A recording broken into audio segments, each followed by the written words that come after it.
Rahwana di kehidupan sebelumnya adalah penjaga gerbang Dewa Wisnu. Tapi sifat arogannya membuat dirinya dikutuk dan menjadi musuh avatar dari Dewa Wisnu.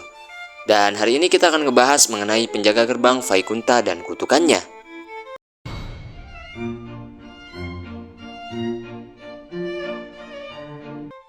Di alam Vaikunta, tempat kediaman Dewa Wisnu yang penuh dengan kedamaian dan kesucian, ada dua penjaga gerbang yaitu Jaya dan Wijaya.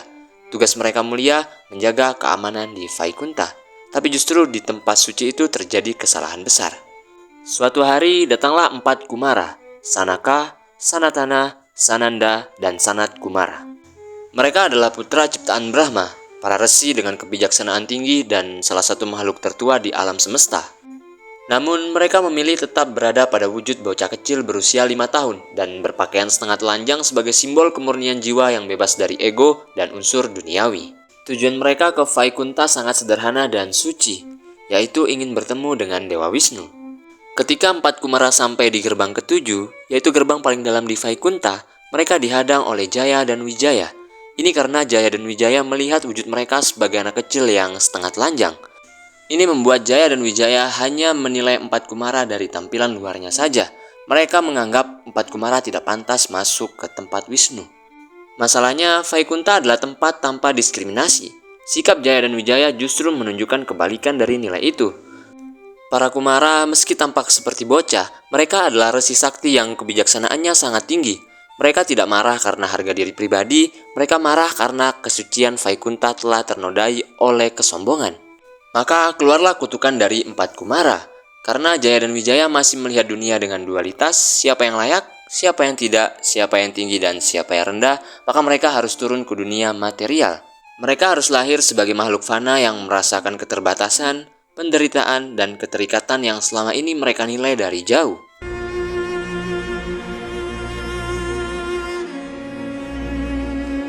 Setelah kena kutuk oleh 4 Kumara, Jaya dan Wijaya langsung tersungkur di kaki Wisnu. Mereka nggak peduli kehilangan jabatan, nggak peduli harus turun derajat. Yang bikin mereka hancur justru karena kutukan itu membuat mereka terpisah lama dari Wisnu. Sehingga mereka memohon supaya hukumannya jangan kelamaan. Dan Dewa Wisnu nggak asal mengampuni, ia kasih pilihan yang bikin dilema banget. Pilihan pertama yang diberikan adalah jalan bakti. Mereka akan lahir sebagai orang saleh, penyebar kebaikan, hidup lurus, dan penuh ibadah. Kedengarannya enak kan? Tapi konsekuensinya adalah 7 kali reinkarnasi di bumi sebelum bisa balik ke Vaikunta, yang berarti 7 kali lahir, 7 kali mati, dan 7 kali nahan rindu. Lalu pilihan kedua adalah jalan permusuhan. Mereka akan lahir sebagai makhluk jahat, raksasa, tiran, dan musuh para avatar Wisnu. Hidupnya dibenci, namanya dicatat sebagai penjahat, tapi sisi baiknya mereka menjadi makhluk fana cuma dalam 3 reinkarnasi. Tapi konsekuensinya, inkarnasi Dewa Wisnu sendiri yang akan turun tangan untuk membunuh mereka. Akhirnya Jaya dan Wijaya memilih menjadi musuh. Tapi pertanyaannya, kenapa? Alasan pertama soal waktu.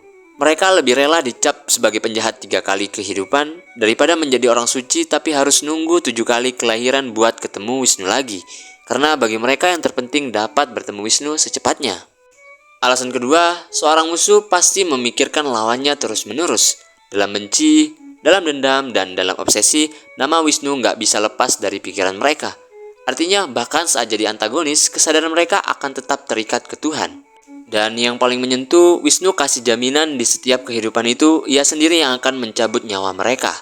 Buat makhluk biasa, itu mungkin terdengar menyeramkan. Tapi buat seorang abdi, mati di tangan orang yang ia cintai adalah anugerah terbesar setara dengan moksa.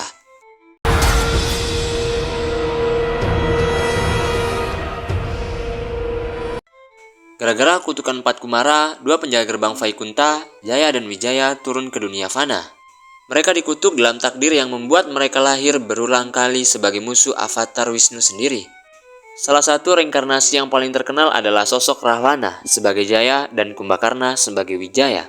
Rahwana itu jenius, ahli kitab suci, penguasa Alengka, tapi tenggelam dalam kesombongan dan nafsu. Dosa terbesarnya adalah menculik Dewi Sinta, istri Rama yang memicu perang besar. Kumbakarna sebenarnya tahu kalau kakaknya salah, tapi ia tetap maju berperang karena loyalitas pada keluarga dan bangsanya. Akhirnya Rahwana tewas setelah jantungnya ditembus oleh senjata pamungkas Brahmastra milik Rama dan Kumbakarna tewas di medan perang setelah tangan dan kakinya diputus oleh panah-panah sakti Avatar Rama. Selain itu, Jaya dan Wijaya juga lahir sebagai kakak beradik raksasa, Hiranyakasipu dan Hiranyaksa. Keduanya bukan cuma kuat, tapi juga arogan banget. Hiranyaksa bikin kekacauan gila-gilaan dengan menenggelamkan bumi ke dasar samudera kosmis, seolah semesta ini cuma mainannya. Sementara kakaknya, Hiranyakasipu lebih parah lagi. Ia melarang semua makhluk menyembah Tuhan, memaksa semua orang mengakui dirinya sebagai Tuhan. Dan ujungnya, Wisnu turun sebagai Varaha, babi hutan raksasa, buat membunuh Hiranyaksa, dan sebagai Narasimha, manusia singa, buat mengoyak Hiranyakasipu.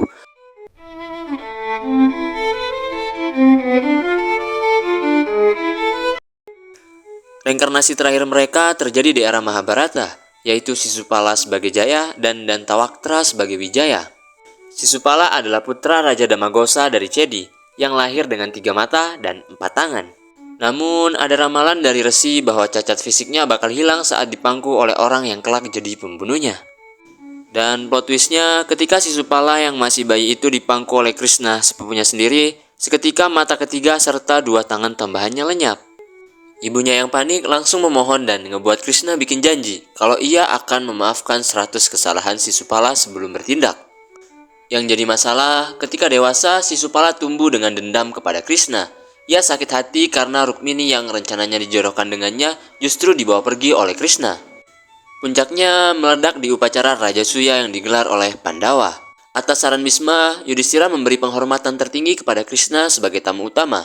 Dan di sini Sisupala ngamuk di depan raja-raja Bharata. Ia menghina Krishna habis-habisan, disebut pengembala, pencuri, dan gak pantas dihormati. Bahkan Bhisma sendiri pun ikut dihina. Di tengah hinaan itu, Krishna tetap diam sambil menghitung hinaan Sisupala. Begitu hinaan sampai ke 101 keluar, janji Krishna selesai. Seketika cakra sudarsana melesat hingga kepala Sisupala terpenggal. Kemudian rohnya terlihat menyatu kembali dengan Krishna sebagai tanda satu fase kutukan Jaya berakhir. Lalu bagaimana dengan Dantawaktra? Kematian Sisupala bikin Dantawaktra naik pitam. Bersama dengan sekutunya, ia memusuhi Krishna dan akhirnya menantang duel 1 lawan 1. Akhirnya pertarungan brutal pun pecah di tepi Yamuna. Krishna menghantamkan kaum mudaki tepat ke dada Dantawaktra sampai jantungnya hancur. Dan saat ia tumbang, cahaya keluar dari tubuhnya dan menyatu dengan Krishna. Akhirnya, 2 musuh besar mati di tangan Tuhan yang sama. Dari luar terlihat seperti tragedi, tapi dari sudut lain itu adalah tiket pulang.